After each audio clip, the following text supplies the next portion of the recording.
ভয়কে নাকি জয় করতে হয়। ছোটবেলা থেকে আমাদের এটাই শেখানো হয়। মানুষের জীবনে বিপদ যে কোনো মুহূর্তে আসতে পারে, কিন্তু সেই ভয়কে হারাতে না পারলে জীবনে এগোনো যায় না। এমন একটা গ্রাম আছে যেখানে গ্রামবাসীরা সবসময় একটা আতঙ্কের মধ্যে থাকে। একটা অজানা বিপদের ভয়ে তারা কখনো গ্রাম থেকে বেরোয় না। তারা মনে করে তারা যেখানে আছে, অর্থাৎ তাদের গ্রামটাই হলো পৃথিবীর সবচেয়ে নিরাপদ জায়গা। কারণ তাদের গ্রামের ঠিক বাইরেই অপেক্ষা করে আছে একটা বড় বিপদ। তাই তারা তাদের গ্রাম থেকে না তো বাইরে যেতে পারবে, আর না তো বাইরে থেকে কেউ তাদের এই গ্রামে ঢুকতে পারবে। প্রতিদিন প্রতিটা মুহূর্ত মৃত্যুর ভয়, আতঙ্ক এখানকার মানুষদের নিত্যদিনের সঙ্গী। এমন একটা মুভি যা কল্পনার বাইরে। HD story presents the village. সময়টা চলছিল ঊনবিংশ শতাব্দীর। জায়গা আমেরিকার পেনসিলভেনিয়া। কভিংটাউন নামে একটা জায়গা আছে যেখানকার একটা ছোট গ্রামে কিছু মানুষ থাকে, এবং তারা যে ঊনবিংশ শতাব্দীতে আছে সেটা তাদের জামা কাপড়ের ধরন দেখেই বোঝা যায়। তারা এটা খুব তীব্রভাবে বিশ্বাস করে যে তাদের গ্রামের পাশে কভিংটন উডস নামে যে জঙ্গলটা আছে সেখানে নাম ছাড়া কিছু ক্রিয়েচার বা প্রাণী ঘুরে বেড়ায়। যেহেতু সেই প্রাণীদের কোনো নাম নেই, সুতরাং গ্রামবাসীরা তাদেরকে একটা অদ্ভুত নাম দিয়েছে। সেই নামটা হলো those we don't speak of. এর বাংলা মানে হলো যাদের ব্যাপারে আমরা কোনো কথা বলি না। তো এই নামে সম্বোধন করে সেই প্রাণীগুলোকে। এবং তাদের গ্রামের কেউ যদি ভুল করে সেই জঙ্গলের মধ্যে ঢুকে পড়ে বা সেই জঙ্গল পেরিয়ে শহরে যাওয়ার চেষ্টা করে, তাহলে সেই ভয়ঙ্কর বন্য জন্তুর হাতে তার মৃত্যু হবে। এমনকি গ্রামের বাকিদেরও প্রাণ সংশয় হতে পারে। তাদের মতে লাল রং হলো শয়তানের রং, এবং সেই রং এই জন্তুদের আকর্ষণ করে। তাই তারা গ্রামে কোনো লাল রঙের ফুল বা ফলও হতে দেয় না। কোনো গাছে লাল রঙের ফল বা ফুল ফুটে থাকলে গ্রামবাসীরা সেটাকে উপড়ে মাটি চাপা দিয়ে দেয়, যাতে শয়তান তাদের গ্রামের দিকে আকৃষ্ট না হয়। এবং তাদের এই বিশ্বাস যে ভুল না, সেটা প্রমাণ হয় যখন মাঝে মাঝেই সেই জঙ্গল থেকে অদ্ভুত বিকট গর্জনের আওয়াজ ভেসে আসে। গ্রামে কিছু বয়স্ক লোকজন আছে যাদের ছেলে মেয়ে নাতি নাতনি নিয়েই গ্রামটা গড়ে উঠেছে, এবং সেই বয়স্ক লোকেদের সিদ্ধান্ত আর মতামতই সম্পূর্ণ গ্রামকে মেনে চলতে হয়। এবং তাদেরই নির্দেশে সেই কভিংটন উডস মানে সেই জঙ্গলটাকে ঘিরে তারা বেশ কিছু খুঁটি পুঁতে দেয়, এবং খুঁটির উপরে তারা হলুদ রং করে লণ্ঠন ঝুলিয়ে রাখে। কারণ তারা মনে করে যে হলুদ রং দেখলে জঙ্গলের সেই অজানা প্রাণীরা বুঝতে পারবে যে গ্রামের কেউ তাদের ক্ষতি করতে চায় না। এছাড়াও গ্রামের শেষ প্রান্তে তারা একটা ওয়াচ টাওয়ার বসায়। সেখানে রাতের বেলায় গ্রামের একজন বসে পাহারা দেয়, যাতে কোনো রকম কোনো বিপদের সংকেত পেলে সে সবাইকে জানাতে পারে। মুভির শুরুতে দেখা যায় সেই গ্রামে অগাস্ট নিকলসন নামে একজন এল্ডার অর্থাৎ ওই গ্রামের বৃদ্ধ লোকেদের এল্ডার বলেই ডাকা হয়েছে মুভিতে। আর এমনিতেও এল্ডার মানে বয়স্ক ব্যক্তিকেই বোঝায়। তো এল্ডারের বাচ্চা ছেলেটা কোনো একটা কঠিন রোগে আক্রান্ত হয়ে সঠিক চিকিৎসার অভাবে মারা যায়। আসলে সেই গ্রামে অনেক সময় উন্নত মানের চিকিৎসা বা ওষুধের অভাবে গ্রামের মানুষজনের মৃত্যু হয়, কারণ তাদের গ্রামে কোনো হাসপাতাল নেই। কাজ চালানোর মতো একজন ডাক্তার এবং ওষুধ বলতে হাতে তৈরি করা কিছু জড়িবুটি আছে। ভালো চিকিৎসা বা দামি ওষুধ এইসব কিছুর জন্য তাদেরকে শহরে যেতে হবে। আর শহরে যাওয়ার পথে পড়বে সেই ভয়ঙ্কর কভিংটন উডস জঙ্গল, এবং সেই জন্য শহরে যাওয়া সম্ভব নয়। কিন্তু সেখানে অ্যালিস নামে আরেকজন এল্ডারের ছেলেকে দেখা যায়, যার নাম লুসিয়াস হান্ট। সে গ্রামের লোকেদের, বিশেষ করে অল্প বয়সী ছেলেমেয়ে এবং বাচ্চাদের বিনা চিকিৎসায় মরতে দেখে শহরে যাওয়ার কথা ভাবে। তবে যেহেতু এল্ডার্সদের অনুমতি ছাড়া কোনো কিছু করা সম্ভব না, তাই লুসিয়াস তাদের কাছে গিয়ে বলে, গ্রামের মানুষজনদের এভাবে বিনা চিকিৎসায় মারা যেতে দেখে আমার খুব কষ্ট হয়, এবং এই জন্য আমি এই বিষয়ে গভীরভাবে ভাবনা চিন্তার পর শহরে যাওয়ার সিদ্ধান্ত নিয়েছি। শহর থেকে কিছু জরুরি ওষুধপত্র কিনে আমি আবার এই গ্রামে ফিরে আসব। লুসিয়াসের অন্যদের প্রতি এত সহানুভূতি দেখে সবাই খুশি হলেও এল্ডার্সরা তাকে শহরে যাওয়ার অনুমতি দেয় না, কারণ তারা জানে গ্রামের বাইরে কি অপেক্ষা করে আছে। এরপর মুভিতে দেখা যায় সেখানকার এল্ডারদের প্রধান, যার নাম এডওয়ার্ড ওয়াকার, যিনি আবার এখানকার সব বাচ্চাদের পড়াতেনও। এডওয়ার্ডের বড় মেয়ে কিটি লুসিয়াসকে পছন্দ করে। কিটি তার মনের কথা লুসিয়াসকে জানায়, কিন্তু লুসিয়াস তাকে ফিরিয়ে দেয়। এরপর দেখা যায় গ্রামের আরেক এল্ডার, যার নাম ভিভিয়ান পার্সি, তার ছেলে নোয়াকে। নোয়ার কিছু ডেভেলপমেন্টাল ডিসঅর্ডার ছিল, মানে হাতে পায়ে বড় হয়ে গেলেও তার চিন্তাভাবনা চালচলন ছিল একদম শিশুর মতো। এডওয়ার্ডের ছোট মেয়ে আইভি আর লুসিয়াসের সঙ্গে নোয়ার খুব ভাব ছিল। গ্রামের আর কারো কথা না শুনলেও নোয়া লুসিয়াস এবং বিশেষ করে আইভির কথা ঠিক মানত। যদিও আইভি একজন অন্ধ ছিল, তবুও তার কথাবার্তা শুনে বোঝা যায় যে সে আর 5টা সুস্থ মানুষের থেকেও অনেক বেশি সাহস আর ক্ষমতা রাখে। অন্যদিকে শুরু থেকেই আইভির প্রতি লুসিয়াসের আচরণ দেখলে বোঝা যায় হয়তো লুসিয়াস আইভিকে মনে মনে পছন্দ করে, কিন্তু কিছু বলে উঠতে পারে না। কিন্তু আইভি সবকিছুই বুঝতে পারে। এরপর একদিন হঠাৎই লুসিয়াস লক্ষ্য করে যে নোয়া সে উডসে জঙ্গলে ঢুকেছিল এবং সেখান থেকে সে একটা লাল রঙের ছোট ফল ছিঁড়ে নিয়ে এসেছে, এবং তারপরেও উডসের সেই ভয়ঙ্কর প্রাণীরা তার কোনো ক্ষতি করেনি। তাই লুসিয়াস আবার এল্ডার্সদের কাছে যায় এবং সেখানে গিয়ে বলে, নোয়াকে আমি দেখেছি, সে উডসের জঙ্গলে গিয়েছিল, কিন্তু তার মনে যেহেতু কোনো পাপ নেই তাই নোয়ার কোনো ক্ষতি করেনি সেই অজানা জন্তুরা। আর এটাই প্রমাণ করে যে আমিও যদি ভালো উদ্দেশ্য নিয়ে সেই জঙ্গলের ভেতর দিয়ে শহরে যাই তাহলে ওরা আমারও কোনো ক্ষতি করবে না। তবে এবারেও লুসিয়াস এল্ডার্সদের কাছ থেকে শহরে যাওয়ার অনুমতি পায় না। আর ওইদিকে ছেলের এই কাজে অ্যালিস খুব বিরক্ত হয়, কারণ সব এল্ডারদের মুখে শোনা যায় যে শহর খুবই খারাপ জায়গা আর শহরে খুব খারাপ লোকেরা থাকে। অ্যালিস তাকে বলে, দেখো লুসিয়াস, তোমার বাবাও একদিন শহরে গিয়েছিল, কিন্তু তারপরে সে আর কখনো ফিরে আসেনি। পরে জানা যায় কেউ তাকে খুন করে তার কাছে যা জিনিসপত্র ছিল সব চুরি করে নিয়েছে। আশা করি বুঝতেই পারছো শহর কতটা বিপজ্জনক জায়গা। এত কিছু বলার পরেও লুসিয়াস তার জেদ বজায় রাখে এবং বলে, আমার কোনো ভয় নেই, কারণ আমার মন পরিষ্কার আর আমার কোনো গোপনীয়তাও নেই। গোপনীয়তা নেই কথাটা এই জন্য সে বলে কারণ গ্রামের প্রতিটা এল্ডারের ঘরে একটা করে সিক্রেট বক্স বা গুপ্ত বাক্স ছিল, যে বাক্সটা সব এল্ডাররা নিজেদের ঘরের এক কোণার মধ্যে রেখে দিত, কিন্তু কখনোই সেগুলো খুলতো না। লুসিয়াসের মা লুসিয়াসকে বলেছিল যে বাক্সগুলোর ভেতরে তারা তাদের অতীত জীবনের ঘটে যাওয়া কিছু দুর্ঘটনার স্মৃতি রেখে দিয়েছে, যেই স্মৃতি তাদেরকে মনে করিয়ে দেয় যে সাবধানে না থাকলে তাদের জীবনেও আবার সেই অন্ধকার দিনগুলো ফিরে আসতে পারে। তবে তারা কখনোই প্রকাশ করতে পারবে না সেই বাক্সের মধ্যে তারা কি রেখেছে। এরপর একদিন সবার নজর এড়িয়ে লুসিয়াস লুকিয়ে সেই উডসে মানে সেই জঙ্গলে ঢুকে পড়ে এবং হঠাৎ ডান দিকে তাকালে সে দেখে সেই ক্রিয়েচারদের মধ্যে একজন উডসে ঢোকার পর লুসিয়াসকে দেখে ফেলেছে। লুসিয়াস তাকে দেখেই তাড়াতাড়ি উডস থেকে বেরিয়ে আসে। তারপরের দিন রাতে লুসিয়াসের সঙ্গে আইভির দেখা হয়। আইভিও তার শহরে যাওয়ার কথা শুনে তাকে বলে, দেখো, আমি জানি তুমি এই গ্রামের সবার ভালোর কথা ভেবেই শহরে যেতে চাও, কিন্তু আমারও মনে হয় যে তোমার এতটা ঝুঁকি নেওয়া ঠিক হবে না। এই বলে আইভি তার বাড়িতে ঢুকে যাওয়ার খানিকটা পরেই ওয়াচ টাওয়ারে বসে যে পাহারা দিচ্ছিল সে উডসের একটা ক্রিয়েচারকে তাদের গ্রামের দিকে যেতে দেখে। আর তারপরই সে গ্রামের সবাইকে সাবধান করার জন্য ওয়াচ টাওয়ারে লাগানো ঘণ্টাটা বাজাতে থাকে। সেই ঘণ্টার আওয়াজ শুনে তাদের গ্রামে শোরগোল পড়ে যায়। সবাই নিজেদের বাড়ি যাওয়ার জন্য প্রাণ হাতে করে ছুটতে থাকে। দেখা যায় তাদের সবার বাড়ির ভেতরে একটা সেলার বা মাটির নিচে থাকা একটা গোপন ঘর বানানো আছে, যাতে উডসের সেই হিংস্র জন্তুরা যদি কখনো তাদের এলাকায় চলে আসে গ্রামবাসীরা যাতে নিজেদেরকে বাঁচাতে পারে সেই জন্য ওই ঘরগুলো তৈরি করা হয়েছিল। এরপর মুভিতে দেখা যায় ঘণ্টার আওয়াজ শুনে লুসিয়াস গ্রামের বাকিদেরকে নিজেদের বাড়ি পৌঁছতে সাহায্য করতে থাকে। আর এটা করতে গিয়ে সে তার নিজের বাড়িতে ঢোকার আগেই উডসের সেই জন্তুগুলো গ্রামের মধ্যে ঢুকে আসে। অন্যদিকে আইভি লুসিয়াসের জন্য চিন্তা হতে থাকে। সে ভাবে লুসিয়াস বাড়ি পৌঁছেছে তো, কারণ আইভি লুসিয়াসকে খুব ভালো করে চেনে। লুসিয়াস নিজের থেকে অন্যদের কথা বেশি ভাবত। আইভির কেমন যেন একটা সন্দেহ হয় লুসিয়াস হয়তো আশেপাশে কোথাও আছে। তাই তার দিদি কিটি তাকে ঘরে ঢুকে দরজা বন্ধ করে দিতে বললেও লুসিয়াসের জন্য সে দরজা খুলে অপেক্ষা করতে থাকে। আর এই সময় দেখা যায় সেই হিংস্র বন্য ক্রিয়েচার আইভিকে দাঁড়িয়ে থাকতে দেখে তাদের বাড়ির খুব কাছে চলে আসে। তবে ঠিক সময় লুসিয়াস দৌড়ে এসে আইভির হাত ধরে তাকে ঘরের ভেতরে ঢুকে দরজা বন্ধ করে দেয় এবং আইভির বাড়ির বাকি সদস্যদের সঙ্গে মাটির নিচের সেই ঘরটাতে ঢুকে যায়। সেই রাতটা গ্রামের সবাই প্রচণ্ড ভয়ে আর আতঙ্কে কাটায়। পরদিন সকালে তারা দেখে সেই ক্রিয়েচাররা এসে তাদের গ্রামের সব বাড়ির দরজায় লাল রং মাখিয়ে সবাইকে ওয়ার্নিং দিয়ে গেছে। এল্ডাররা গ্রামের সবাইকে জিজ্ঞাসাবাদ করার জন্য এক জায়গায় জড়ো করে, কারণ তারা সবাই জানে একমাত্র কেউ নিয়ম ভেঙে উডসে গেলেই তবেই উডসে থাকা ক্রিয়েচাররা তাদের গ্রামের মধ্যে ঢুকে আসে।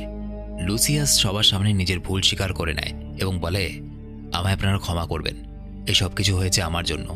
আমি আগের দিন গ্রামের গণ্ডি পেরিয়ে সেই উডসের মধ্যে গিয়ে ঢুকেছিলাম এবং উডসে থাকা সেই ক্রিয়েচারদের একজন আমাকে দেখে ফেলে, আর সেই জন্যই তারা ওয়ার্নিং দিতে কাল আমাদের গ্রামে এসেছিল। আমি অত্যন্ত দুঃখিত এবং লজ্জিত। আমি আশা করব আমার জন্য আর আপনাদের যেন কোনো ক্ষতি না হয়। তবে এল্ডাররা বুঝতে পারে যে লুসিয়াস যা করেছে তার পেছনে কোনো খারাপ উদ্দেশ্য ছিল না, বরঞ্চ সে গ্রামের কথা ভেবেই বারবার নিজের প্রাণের ঝুঁকি নিয়ে শহরে যেতে চেয়েছে এবং এরপর লুসিয়াসকে তারা ক্ষমা করে দেয়।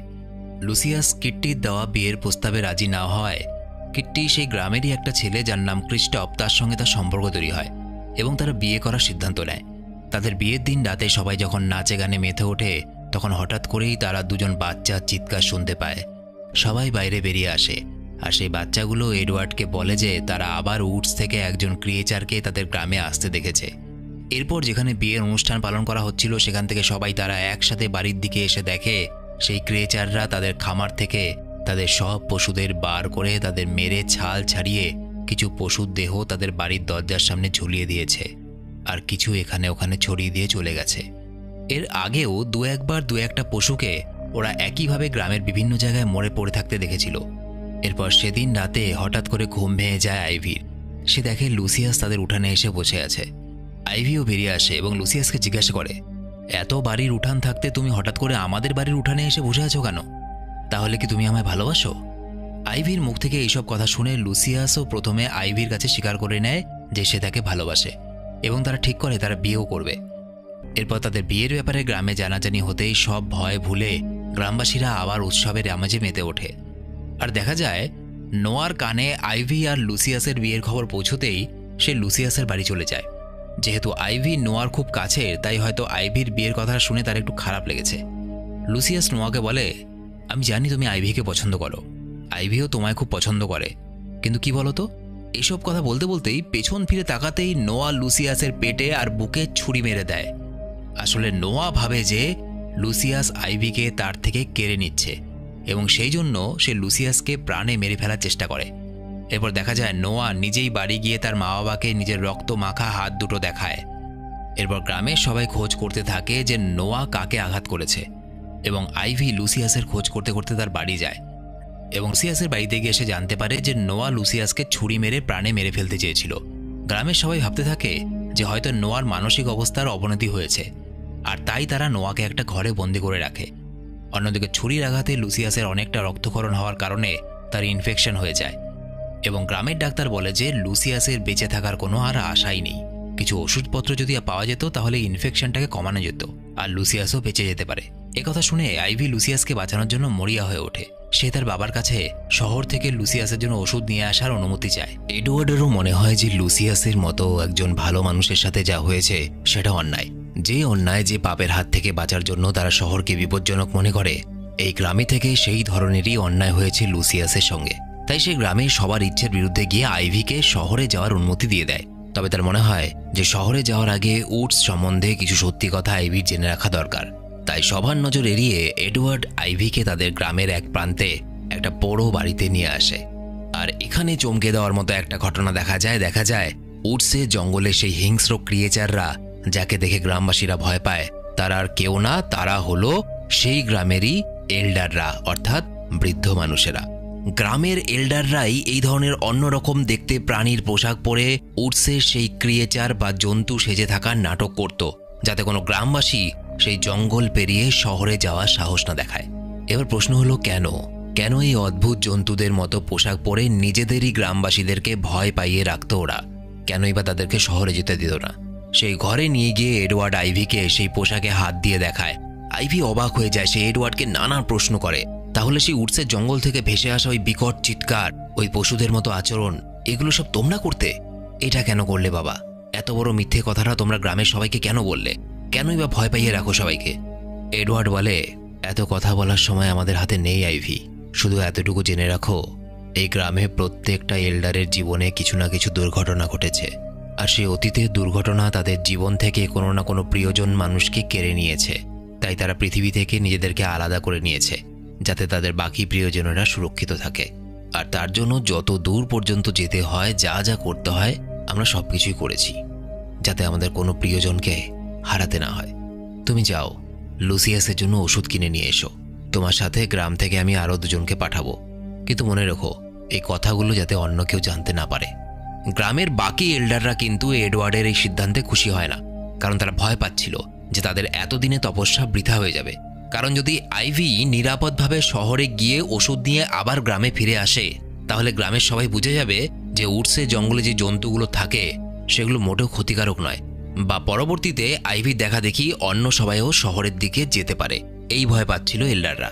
তো যাই হোক, এরপর এডওয়ার্ডের কথা মতো আইভি গ্রামের দুজন ছেলের সঙ্গে উডসে যায়, এবং কিছু দূর যাওয়ার পরে ক্রিয়েচারদের ভয়ে তারা আইভিকে রেখে সেখান থেকে চলে যায়। আইভি ভেবে নেয় এটা তার একার লড়াই। নিজের ভালোবাসার মানুষটাকে মৃত্যুর মুখ থেকে ফিরিয়ে আনার জন্য প্রয়োজনে তাকে একাই লড়াই করতে হবে। সুতরাং তাকে একাই পথ চলতে হবে। তবে উডসের ভেতরে একটা গভীর গর্ত ছিল, আর আইভি যেহেতু চোখে দেখতে পেত না, তাই সে উডসের ভেতরে চলতে চলতে একসময় কাদায় পিছলে সেই গর্তের মধ্যে পড়ে যাচ্ছিল। কিন্তু যে শুরুতেই বলেছি, আর 5টা সাধারণ মানুষের থেকে আইভির মনের জোর অনেকটাই বেশি। সে গর্তের দেওয়ালে গাছপালা যা গজিয়েছিল সেই সব ধরে আইভি ওপরে উঠে আসে, কিন্তু উঠে আসার পর সে কোনো একটা প্রাণীর গর্জন শুনতে পায়। আইভি ভয় পেয়ে যায়। সে নিজেকে নিজে বলতে থাকে, না না, এই উডসে কোনো ক্রিয়েচার থাকে না, এই সব কিছুই হচ্ছে আমার মনের ভুল। কারণ আমি তো জানি এই উডসে এল্ডাররাই এসব জন্তু সেজে সবাইকে ভয় দেখায়। তবে এমন সময় পেছন থেকে এল্ডাররা যে ধরনের পোশাক পরে মানুষকে ভয় পাওয়ায়, সে একই পোশাক পরে কেউ আইভির উপরে ঝাঁপিয়ে পড়ে, কিন্তু আইভিকে ধরতে পারে না। এরপর আইভি বুদ্ধি করে দৌড়ে সেই গর্তের সামনে এসে দাঁড়ায় এবং পেছন থেকে সেই ক্রিয়েচারের পোশাক পরা লোকটা আইভিকে ধরতে গিয়ে বেকায়দায় সেই গভীর গর্তের মধ্যে পড়ে যায়। পরে দেখা যায় সেই ক্রিয়েচারের পোশাক পরে আইভিকে শহরে যাওয়া আটকাতে এসেছিল নোয়া। আসলে নোয়ার মা বাবা তাদের বাড়ির মেঝের নিচে একটা জায়গায় তাদের ক্রিয়েচার সাজার পোশাকটা রেখেছিল, আর নোয়া এটা জানতে পেরেছিল। সেই পোশাকটা বের করে নোয়া উডসের জঙ্গলে চলে আসে আইভিকে ভয় দেখানোর জন্য, যাতে আইভি ওষুধ কিনতে শহরে যেতে না পারে। আইভি আবারও শহরে যাওয়ার জন্য উডসের মধ্য দিয়ে এগোতে থাকে, আর অন্যদিকে আইভির মা বাবা সবার চোখের আড়ালে তাদের সেই সিক্রেট বক্সটা খোলে।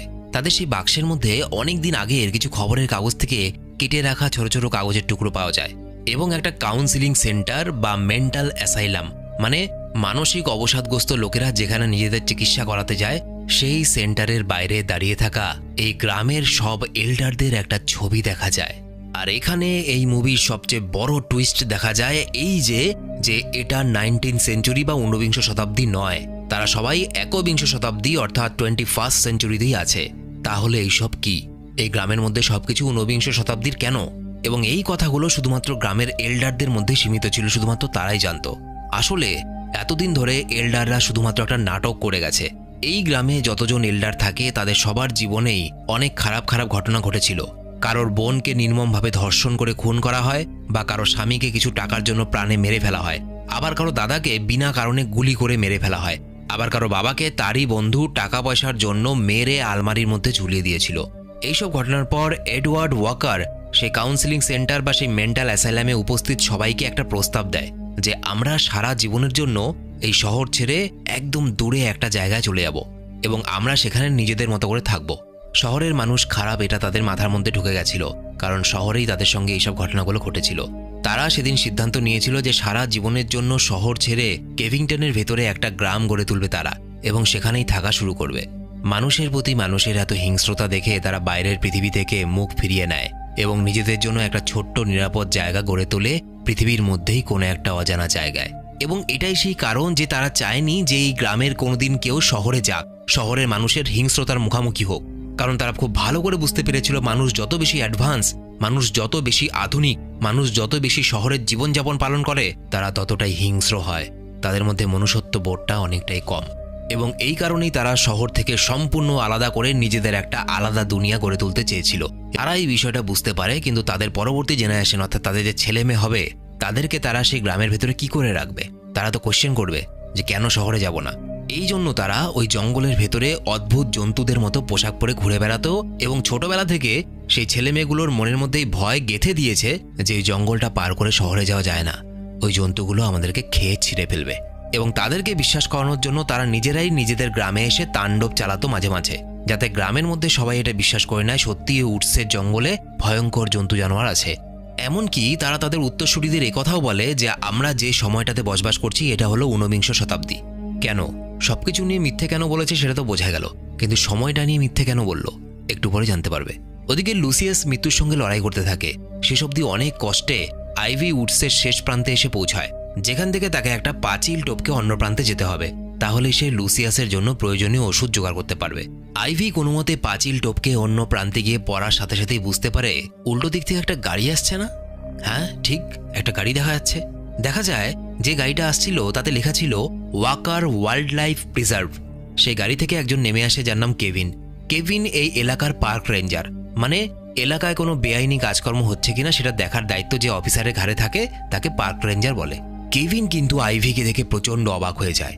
অবাক হওয়ারই কথা, কারণ সাধারণভাবে এই অঞ্চলটাতে কোনো মানুষেরই আসা স্বাভাবিক না, সেখানে একটা মেয়ে একা এভাবে কি করে? সে আইভিকে জিজ্ঞেস করে তুমি এখানে কি করে এসেছো? আইভি বলে, আমি দেওয়ালের অন্য প্রান্তে যে জঙ্গলটা আছে সে জঙ্গলের ভিতরে একটা গ্রাম আছে, আমি সেখান থেকে এসেছি। স্যার আমায় কি আপনি একটু সাহায্য করবেন? এই ওষুধগুলো আমার খুব দরকার। এই বলে কেভিনকে এডওয়ার্ডের লেখা সেই কাগজের টুকরোটা দেয়। কাগজে কিছু ওষুধের নাম লেখা ছিল।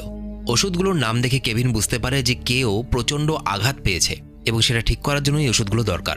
কেভিন আইভিকে সাহায্য করার জন্য তাদের অফিসে নিয়ে আসে এবং বসের চোখের আড়ালে কাগজে যে ওষুধের নামগুলো লেখা ছিল সেই সব ওষুধ বের করে দেয়। তবে আইভির পুরো নাম শুনে কেভিনের একটু কৌতূহল হয়। এমনকি আইভির সাথে দেখা হওয়ার আগের মুহূর্ত পর্যন্ত কেভিন এটা জানতোই না যে উডসের ভেতরে কোনো জনবসতি আছে, কারণ উডসের জঙ্গলের ভেতরে যে কোনো একটা গ্রাম থাকতে পারে এটা কল্পনাও করা যায় না। তাই সে কায়দা করে নিজের বসকে জিজ্ঞেস করে যে সে কোভিংটন উডসের ব্যাপারে কিছু জানে কিনা। এবং এখানে চমকে দেওয়ার মতো আরেকটা জিনিস জানা যায় যে 1970 সালে এডওয়ার্ড ওয়াকার নামে একজন প্রফেসর বা শিক্ষক ছিল, যিনি কিনা পেনসিলভেনিয়া ইউনিভার্সিটিতে আমেরিকান হিস্ট্রি মানে আমেরিকার ইতিহাস নিয়ে ছেলেমেয়েদের পড়াতেন। তার জীবনে একটা দুর্ঘটনার পর সে তার বাবার যা টাকা পয়সা ছিল সেটা দিয়ে কোভিংটনের ওই পুরো জায়গাটা কিনে নেয় এবং এই জন্যই সরকারি রেকর্ডে ওই জায়গাটাকে ওয়াকার ওয়াইল্ড লাইফ নামে চিহ্নিত করা হয়। মনে করে দেখো, কেভিন যে গাড়িটা চালাচ্ছিল ওখানেও কিন্তু লেখা ছিল ওয়াকার ওয়াইল্ড লাইফ প্রিজার্ভ, কারণ 1970 সালে এডওয়ার্ড ওয়াকার অর্থাৎ এডওয়ার্ড এই সম্পূর্ণ জায়গাটাকে কিনে নিয়েছিল এবং বাকি সব এল্ডারদের সঙ্গে সেখানে সে একটা গ্রাম গড়ে তোলে এবং শহর আর গ্রামের মাঝখানে তৈরি করে দেয় কোভিংটন উডস অর্থাৎ কোভিংটনের জঙ্গল। এডওয়ার্ড সরকারকেও কিছু টাকা পয়সা দিয়েছিল যাতে কোভিংটনের জঙ্গলের ওই এরিয়াটাকে নো ফ্লাই জোন করে দেওয়া যায়। নো ফ্লাই জোন কথার অর্থ হলো যে জায়গায় নো ফ্লাই জোন থাকে সেটার ওপর দিক দিয়ে কোনো প্লেন বা উড়োজাহাজ উড়ে যেতে পারে না। এবং এটার পেছনেও তাদের একটা আলাদা বুদ্ধি ছিল, কারণ তারা ভেবেছিল যে পরবর্তী জেনারেশন অর্থাৎ এল্ডারদের যে বাচ্চা কাচ্চারা আছে তারা যখন বড় হবে তারা যদি এরোপ্লেন আকাশে উড়তে দেখে ফেলে তাহলে তারা বুঝে যাবে যে এটা 19th সেঞ্চুরি বা ঊনবিংশ শতাব্দী নয়, এবং একই সাথে প্লেন বা উড়োজাহাজ সম্বন্ধে তাদের মনে কৌতূহল জন্মাবে এবং তারা শহরের দিকে যেতে চাইবে সেই সব জিনিসগুলোকে নিজের চোখে দেখার জন্য। এই জন্য সেই জায়গাটাকে বুদ্ধি করে নো ফ্লাই জোন করে দেওয়া হয়েছিল। কেভিন এসব কথা শুনে পুরো ব্যাপারটা পরিষ্কার করে বুঝতে পারে। সে ফিরে গিয়ে আইভিকে সব ওষুধ দেয় এবং তাকে পাঁচিল টপকে সেই উডসে ফিরে যেতে সাহায্য করে। আইভি ওষুধ নিয়ে গ্রামে ফিরে আসতেই সবাই বলতে থাকে আইভি ওষুধ নিয়ে ফিরে এসেছে, আর যাওয়ার পথে একজন ক্রিয়েচার তার উপরে হামলাও করেছিল।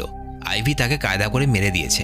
গ্রামবাসীদের মুখে এই কথা শুনে নোয়ার মা বুঝতে পারে যে তারা যে ক্রিয়েচারের কথা বলছে সেটা আসলে নোয়া। তাই নিজের ছেলের মৃত্যুর সংবাদ পেয়ে সে কান্নায় ভেঙে পড়ে। হাজার হোক মা তো, সে জানে তার ছেলে অন্যায় করেছে, কিন্তু ছেলের মৃত্যু সংবাদে যে কোনো মায়েরই কান্নায় ভেঙে পড়ারই কথা। এডওয়ার্ড তখন বাকি এল্ডারদের উদ্দেশ্যে বলে, আমরা সবাই নোয়ার দেহটাকে নিয়ে সব নিয়ম মেনেই তার অন্তিম সংস্কার করব। সে তার ভুলের শাস্তি পেয়েছে। কি ভুল? সে ক্রিয়েচারদের পোশাক চুরি করে সে আইভিকে আটকানোর জন্য সেখানে গিয়েছিল যাতে আইভি লুসিয়াসকে বাঁচাতে না পারে। তবে যাই হোক, সেটা একদিক দিয়ে ভালোই হয়েছে, কারণ গ্রামবাসীদের মনে ক্রিয়েচারদের নিয়ে যে ভয়টা ছিল সেটা আরও বেড়ে গেছে। কিন্তু এবার প্রশ্ন আসে, নোয়ার মৃত্যু সম্বন্ধে গ্রামবাসীদের কি বলবে এল্ডাররা? এল্ডাররা ঠিক করে যে আমরা গ্রামবাসীদেরকে নোয়ার মৃত্যু সম্বন্ধে বলবো যে নোয়া ভুল করে উডসে ঢুকে পড়েছিল এবং উডসে থাকা সেই ক্রিয়েচাররা নোয়াকে শাস্তি দিয়েছে। মুভির শেষ দৃশ্যে দেখা যায় আইভি সেই ঘরটাতে আসে যেখানে লুসিয়াস ছিল এবং লুসিয়াসের একটা হাত ধরে তাকে বলে, লুসিয়াস আমি ফিরে এসেছি। এবং এখানে মুভিটা শেষ হয়ে যায়। এল্ডাররা যে উদ্দেশ্যে নিজেদেরকে সম্পূর্ণ পৃথিবী থেকে আলাদা করে নিয়েছিল তাদের সে উদ্দেশ্য এখনও বজিয়ে আছে। এখনও গ্রামবাসীরা সেই ক্রিয়েচারের ভয়ে আর কেউ বাইরে বেরোয় না। তারা সবাই এটাই মনে করে সে উডসের জঙ্গলে বিভিন্ন ভয়ঙ্কর জন্তু আছে। এখানে একটা জিনিস লক্ষ্য করার মতো ব্যাপার এই যে সেই গ্রামের এল্ডারদের মধ্যে বেশিরভাগই কিন্তু মানসিক রোগী ছিল একসময়, মেন্টাল অ্যাসাইলামে একসাথে দিন কাটিয়েছে এবং তাদের এই মানসিক রোগ, যেটা থেকে তাদের মধ্যে এই আইডিয়াটা চলে এসেছিল যে আমাদের পৃথিবীর বাইরে নিজেদের মতো করে একটা দুনিয়া সাজিয়ে সেখানে থাকা উচিত, সেটা কিন্তু মানুষকে ভয় পেয়েই। আসলে একটা বাস্তব কথা কি বলতো, আমরা না অনেক দিন আগে গুহা থেকে বেরিয়েছি, গুহাবাসী ছিলাম আমরা। জঙ্গলি থেকে আস্তে আস্তে সভ্য হয়েছি, জামা কাপড় পরতে শিখেছি, ভালো খেতে শিখেছি, ভালো পড়তে শিখেছি। গুহা থেকে বেরিয়ে পাতায় নির্মিত ঘরে থেকেছি, মাটির ঘরে থেকেছি, খড়ের ঘরে থেকেছি। সেখান থেকে আস্তে আস্তে কংক্রিটের দেওয়াল, সব কিছু অ্যাডভান্স হয়ে গেছে, আধুনিক হয়ে গেছে। এখনও আমাদের মানসিকতা সেই কয়েক হাজার বছর আগে গুহাবাসী মানুষগুলোর মতো হিংস্র। তখন আমরা মারামারি করতাম একটা মৃত পশুর দেহ নিয়ে, আর এখন আমরা মারামারি করি আমাদের আশেপাশের মানুষগুলোকে নিয়ে, টাকা পয়সা নিয়ে। আমরা নিজেদের স্বার্থে মানুষকে খুন করি, আমাদের কাম বাসনা মেটানোর জন্য নারীকে ধর্ষণ করি, আমাদের স্বার্থের জন্য চুরিচামারি করি, কাউকে ফাঁসিয়ে দিই, হিংসা করি। মানুষের থেকে খারাপ আর হিংস্র প্রাণী হয়তো জঙ্গলের প্রাণীগুলোও নয়। এবং মুভিতে এটাই দেখানো হয়েছে যে কয়েকটা মানুষ যখন সমাজ ছেড়ে চলে যায় কিসের ভয়ে? কোনো জীবজন্তুর ভয়ে নয়, শুধুমাত্র মানুষেরই ভয়ে। মানুষের হাত থেকে রক্ষা পাওয়ার জন্যই তারা পৃথিবীর থেকে সম্পূর্ণ আলাদা করে নিয়েছিল নিজেদেরকে। এই মুভিটার একটা মানে হলো এটা যেটা বললাম। আরেকটা দিক থেকে মুভিটাকে দেখা যায় যে তুমি যেখানেই যাও না কেন, খারাপ ভালো সবকিছু মিলিয়েই মানুষ থাকে। দেখো, একটা জিনিস লক্ষ্য করে, যদিও এল্ডাররা সমস্ত পৃথিবী থেকে নিজেদেরকে আলাদা করে নিয়েছিল, তবুও কিন্তু সেখানে নোয়ার মতো খারাপ মানুষও ছিল। অর্থাৎ যতই খারাপকে ঝেড়ে ফেলো না কেন, খারাপ ভালো কিন্তু সবকিছু তোমার মধ্যেই আছে। তোমাকে নিজেকে চুজ করতে হবে, তুমি কোন পথে চলবে, তুমি কোনটাকে মেনে নেবে, চয়েসটা তোমার। তো আজকে ভিডিওটা এতটুকুই। ভিডিওটা ভালো লেগে থাকলে শুধুমাত্র একটা লাইক করে দিও, তাহলেই হবে। আর তোমরা আমার সাথে সরাসরি কথা বলতে পারো ফেসবুক, ইনস্টাগ্রামের লিঙ্ক ভিডিওর নিচে ডেসক্রিপশনে দেওয়া আছে। আর ভিডিওটা কেমন লাগলো অবশ্যই কমেন্ট করে জানাবে। দেখা হচ্ছে পরের ভিডিওতে। বাই।